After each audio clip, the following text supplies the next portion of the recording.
Today we have a 2007 Ford Fusion. We're replacing the engine mount. So I'm going to start off with replacing the front mount here on the passenger side of the vehicle.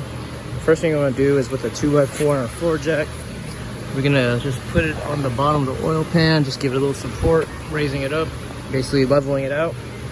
And now with a 10mm socket, we're going to remove these two bolts here, or this nut and this bolt, and just pick up the coolant reservoir and put it to the side so that we can get it in here and remove the bolts on the mount. So let's get this out the way. So I've removed the nut and the bolt holding this in place, as well as this hose here, just so I can swing it around like so. I also went ahead and removed 3 8mm bolts, one here, here, and here on the AC line, just so I can give it a little play to move around. So now I'm gonna work on this bracket up here that connects the engine to the mount. With a 21mm and an 18mm here, we're gonna remove these two nuts and this bolt here and pull it out. Once we do that, we can get down here and get this mount out of the way.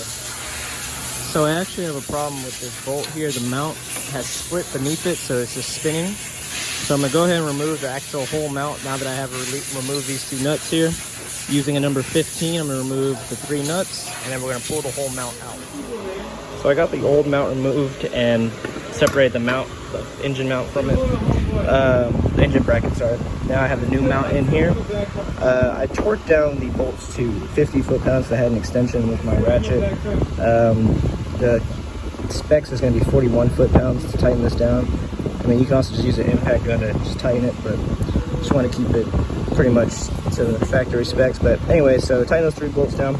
Now we're going to throw the bracket back on top, or the engine bracket to the mount here on top, and get that tightened down evenly as well. All right, so I tightened these 2 bolts here down to 76 foot-pounds and this big one here to 85 foot-pounds.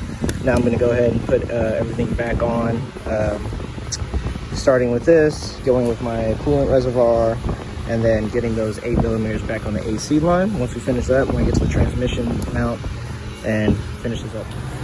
All right, so I got everything back in place now. My bolts for the AC line, coolant reservoir back on, hoses in, everything tightened back down. So we're good to go with the engine mount. So thanks for watching, y'all. Please like and subscribe. More videos will come.